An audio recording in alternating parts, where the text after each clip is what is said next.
আজিৰে পৰা ভাৰতীয় জনতা পাৰ্টীৰ 2026 নিৰ্বাচনী প্ৰচাৰ অভিযানৰ শুভ আৰম্ভ কৰে অসমৰ মুখ্যমন্ত্ৰী ডক্টৰ হিমন্ত বিশ্ব শৰ্মাই।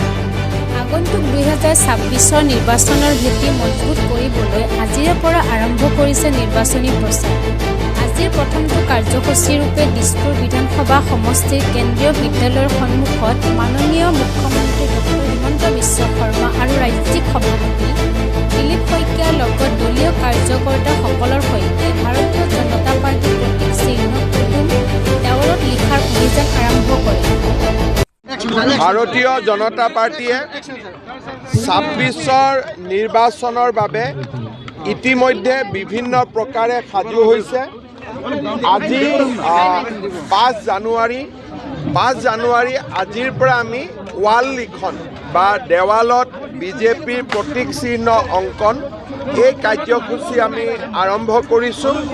আজি ৰাজ্যিক সভাপতি দিলীপ শইকীয়া, আমাৰ ইলেকশ্যন মেনেজমেণ্ট কমিটিৰ আহ্বায়ক প্ৰদান বৰুৱা আৰু মই আমাৰ দিছপুৰ বিধানসভা সমষ্টিৰ বিধায়ক অতুল বৰা আমি সকলোৱে আজি ৱালত অংকন কৰি এই কাৰ্যসূচী আৰম্ভ কৰিলোঁ।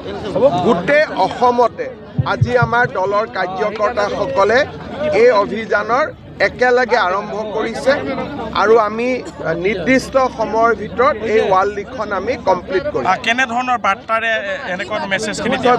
প্ৰথম কথা, আমি যাৰ ৱালত আঁকিম সেই ৱালৰ গৰাকীৰ আমি প্ৰথম অনুমতি ল'ম। এটা আমাৰ জনসংযোগ হ'ব। প্ৰথম গৰাকীৰ আমি অনুমতি ল'ম আৰু গৰাকীৰ অনুমতি লৈ কাৰ্যকৰ্তাসকলে পদুম ফুল বা কমল অংকন কৰিব। ই এটা আমাৰ গণসংযোগো হ'ব আৰু এটা আমাৰ প্ৰচাৰ অভিযানো হ'ব। দুইটা কাম একেলগে আমি কৰিব পাৰিম।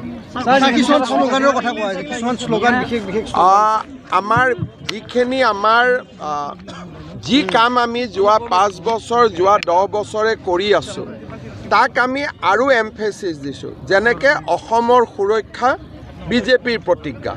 চ' এই কামটো আমি কৰি আছোঁ আৰু আমি কৰি গৈ থাকিম। এই কথাখিনি যিখিনি আমাৰ আদৰ্শ, বিকশিত অসম, জয় আই অসম, ই আমাৰ এটা কল্পনা যে আমি অসমখন বিকাশ কৰিম যাতে অসমখন সঁচাকৈ আমি জয় আই অসম বুলি ক'ব পাৰোঁ। তেনেকৈ আমাৰ কেইবাটাও শ্লোগান আছে। দুটা যেনেকৈ মই ক'লোঁ, অসমৰ সুৰক্ষা বিজেপিৰ প্ৰতিজ্ঞা, আমাৰ বিকশিত অসম, জয় আই অসম, বন্দে মাতৰম, বিজেপিৰ পণ বন্দে মাতৰম। এই আমাৰ এটা শ্লোগান আছে, বিজেপিৰ পণ বন্দে মাতৰম, অসমৰ সুৰক্ষা বিজেপিৰ প্ৰতিজ্ঞা, বিকশিত অসম, জয় আই অসম। এনেকৈ আমি কেইবাটাও আমাৰ শ্লোগান আছে। সেই শ্লোগানখিনি আমি অংকন কৰিম। আৰু এটা কথা সুধিছোঁ যে টিকট প্ৰত্যাশী যথেষ্ট বৃদ্ধি পাইছে বিজেপিত, গতিকে মোৰ লগা নাই টিকেট প্ৰত্যাশী বহুত বৃদ্ধি পাইছে বুলি। কিছুমান সমষ্টিত এটাতকৈ দুটাও নাই।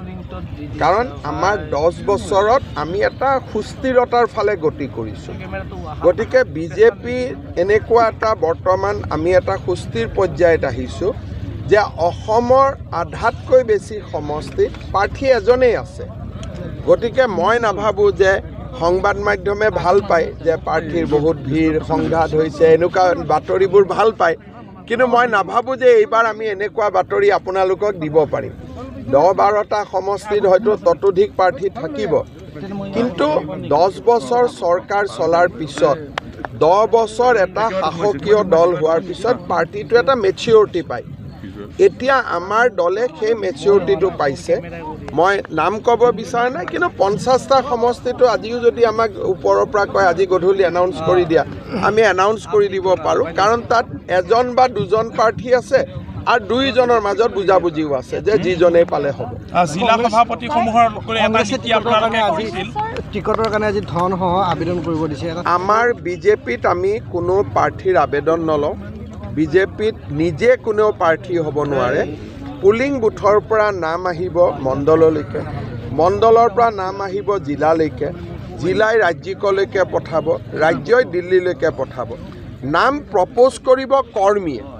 বা কাৰ্যকৰ্তাই আমাৰ দলত কোনেও নিজে ইলেকশ্যন উঠো বুলি ক'ব নোৱাৰিব অন্ততঃ অফিচিয়েলি আনঅফিচিয়েলি বেলেগ কথা ইয়াত ফৰ্ম নাই ৰাইজে নামটো প্ৰস্তাৱ কৰিব আমাৰ কাৰ্যকৰ্তাসকলে প্ৰস্তাৱ কৰি পঠিয়াব আমি 25,000 বা 50,000 আমি কোনো আমাৰ ফিজ নাই আৰু এইটো বেলেগ বেলেগ দলৰ সিদ্ধান্ত আমি তাত কোনো কমেণ্ট নিদিওঁ কিন্তু বিজেপিৰ নীতিটো হ'ল যে তলৰ পৰা নামটো ওপৰলৈকে আহি থাকিব এটা সময়ত আমাৰ আসন বুজাবুজি এজিপিৰ লগত দিলীপ শইকীয়া ডাঙৰীয়াই ইতিমধ্যে কথা পাতি আছে আৰু আমাৰ 2-এজন মন্ত্ৰীয়েও কথা পাতি আছে গতিকে মই ভাবোঁ যে ফেব্ৰুৱাৰীৰ 15 তাৰিখৰ আগতে যদি ইলেকশ্যন 27 ফেব্ৰুৱাৰীত হয় আমিতো টিকট কৰিবই লাগিব বিজেপিৰ গতিকে মই ভাবোঁ 15 ফেব্ৰুৱাৰী লগভগ হৈ যাব বড়োলেণ্ডতো আমি কথা বতৰা পাতি আছোঁ ৰাভাৰ লগতো প্ৰায় কথা বতৰা আমাৰ হৈ আছে মিচিঙৰ লগতো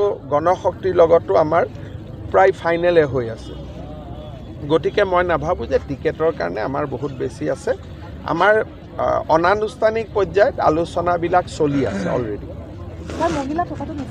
মহিলা ভাল পাৰ্চেণ্টেজৰ মহিলা আমি দিব লাগিব প্ৰধানমন্ত্ৰীয়ে বিচাৰে যে মহিলাই অগ্ৰাধিকাৰ পাব লাগে জিকাৰ জাগাত আমি মহিলাক দিম যদি 50-50 হয় এজন পুৰুষেও 50% জিকিব মহিলাও 50% জিকিব তেতিয়া আমি মহিলাগৰাকীক অগ্ৰাধিকাৰ দিম কিন্তু মহিলাগৰাকীক দিলোঁ তেওঁ নিজিকে ৰাইজে নাজানে তেতিয়া অকল মহিলা বুলি দিলে আমি ইলেকশ্যনত হাৰি যাম সেইকাৰণে আমি য'ত উইনেবিলিটি আছে তাত মহিলাক অগ্ৰাধিকাৰ দিম য'ত উইনেবিলিটি নাই তাত আমি উইনেবিলিটি থকাজনক আমি অগ্ৰাধিকাৰ দিম 2029 চনত যি পাৰ্লিয়ামেণ্ট ইলেকশ্যন হ'ব তাত 30% মহিলাৰ ৰিজাৰ্ভেশ্যন থাকিব তেতিয়াতো কোনো কথাই নাই আইনটো সংসদত পাছ